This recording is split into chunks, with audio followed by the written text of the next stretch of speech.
Have you ever wondered why we yawn? Well, the science behind yawning might surprise you.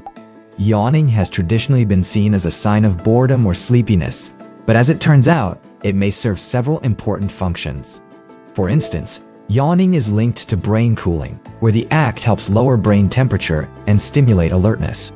Additionally, it is known to be contagious. Seeing someone yawn can trigger your own yawning reflex.